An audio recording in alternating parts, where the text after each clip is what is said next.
Hey guys, I'm Ethan Moore from Stockholm Supply.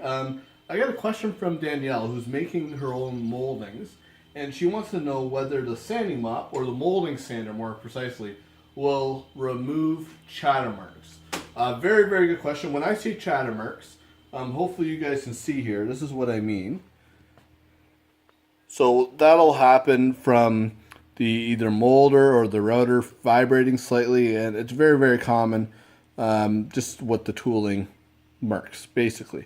So, whether we can remove them or not, most brush sanders, for starters, look like this. So you got brushes that are oriented this direction, and when you sand something, they'll sand just like that.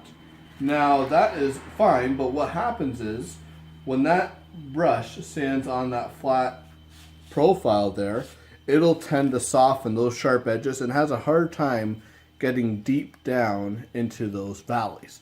Now, with the sanding mop and the molding sander, the sandpaper is actually oriented the opposite direction.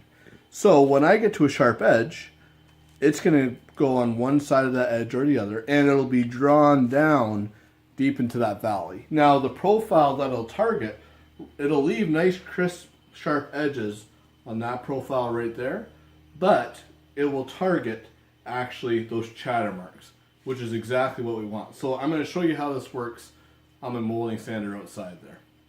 Alright, so I got the molding sander here. I'm going to sand this about halfway, and then kind of show you guys the results here.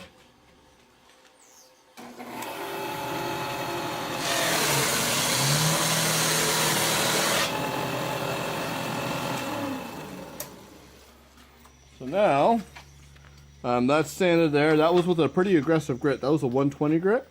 But you can see all those chatter marks are gone. So I'm still leaving a nice crisp edge here. And I'm sanding right down into those valleys. So yeah, it'll do a pretty decent job of removing chatter marks. It definitely is one way to do it. So if anybody else has any questions, you can email me at info@stockholmsupply.com.